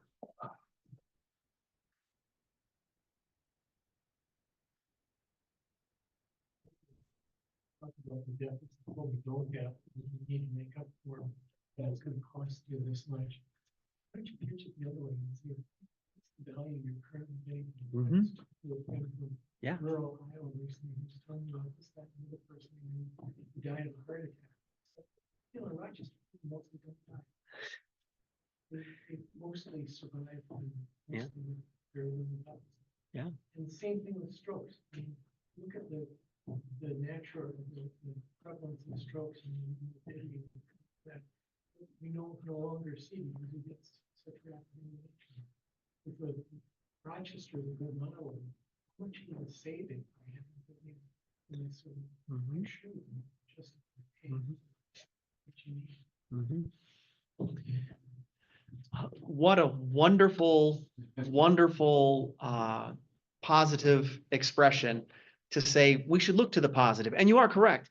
If I were to take the medics, EMTs that I know that are in this crowd and think about how many lives have been saved, I think we could fill this building a few times over. So I know in my short 30-year career, I know that just from people who've had diabetes that I brought back from the brink of essentially death, I could easily fill every one of the seats that you have in here. If I think about the number of times I've had to give naloxone to bring someone back who wasn't breathing, I can easily, just in the last 5 years, fill this front row.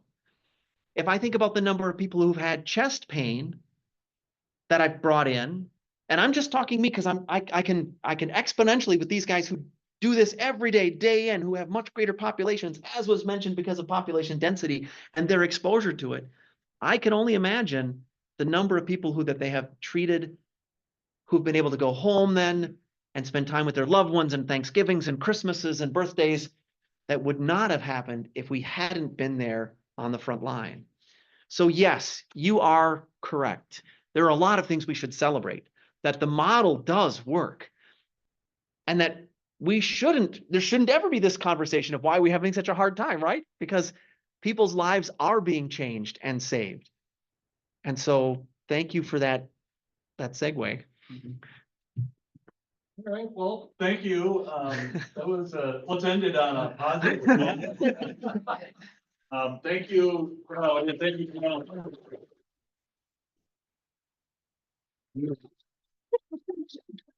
Feel free to take another look at the exhibit. grab something to knock down for you, your leave, and thank you once again for being here. It's hard to stop ranting. Like push the limit. I mean, there's a tangible thing. It's good practice session, and get back in the groove. Taking it to that professional. I didn't mean to. Taking and saying that we need a model of documentation, Yeah, yeah. paperwork and things. I that work we at do Mayo to and I create did that. the. I take care of us. Oh, hi. You probably know my brother. I do. I do indeed. My younger brother. Oh, he's your younger brother even. I think he's 14. He's younger than me. Oh, my gosh, it's- I'm retired. I'm still working for the Sterling stores. Then I got moved into. Nice. Okay. I heard you were gonna be here. It's always nice to Good go work, to Terrence. My brother talks about you a lot. I gotta tell him. And then. Too. Yeah, you know, And that in our industry. that's kind of what I was- Oh, that's a I whole know that. Oh, I know that. No, I'm out of that. I know. And I'm back in. the I hear it country. every day. Oh, he's been here. you as well. Thank you. I had no idea that you were also doing, responder stuff as Yeah, I well. went to responder Back back in in the the over and over. Calling you back to cardiology. I'm old. I- That- I I'm calling you retired back to out there. cardiology. 4 years. Okay. Yeah, we got a really We've good- been, so I'm on the, paramedic side, we've been working with Oh, cardiology. I talked with Matt Essig over Yeah. over the road. And he says the same thing. I can't, they get enough volume and numbers. Maybe and just, Actually, with the Yeah. band, Yeah. right in that train, right. They're Yeah. considering going to EMR. No, thank you, yeah.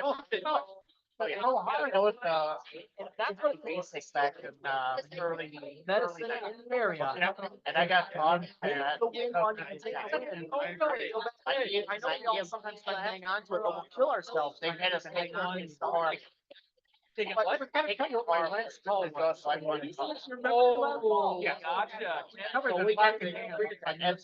Yeah. We got a call. Except for the captain, yeah, but so they're told folks, they have to- You know, if they can get it, usually they do it like the fire department's running it. Yeah, bottom of the line, I was gonna think. So I. How did you get down there? They go down with the smoke basket tires. That was my last call. I tried to get it in the front. They were the market. How funny that was Stokes. I actually just gave a Stokes pass for me to our fire department to use for, checking a siren. Yes. Those were, we did training on that many years ago. Yep. The other call we had was up in the Get back yesterday, into up on top of the bluff. Okay. We had a gal up on top and sprained her ankle. I do work. One of our firefighters just gets halfway up the steps and he. Community we live in. That, You live here, Rockland? I do. Yeah. Oh my You know, God. I do a lot of work. Really usual calls, you know. That's but- amazing. Nice to meet So you. it's a bigger of- Tell my brother I saw you. I will certainly, would. Thank you for that. That is wonderful. Thank you. Kind of helping out your day. Thank you for talking to these are neat people. Yeah, if I get my EMR, and then we're always here in the water. Well, of course. I lived in Berkeley with my grandparents, my daddy, being the oldest son of that family. But yeah, whether it's Madonna, God rest her soul, or Rich Barnes and Becky, God rest her soul. Becky Strauss, yeah. Dodge Center ambulance runs on the ferry now. So we're technical relatives. I looked at the 11. I was there. I was in the big bar. It was wonderful. So. Really,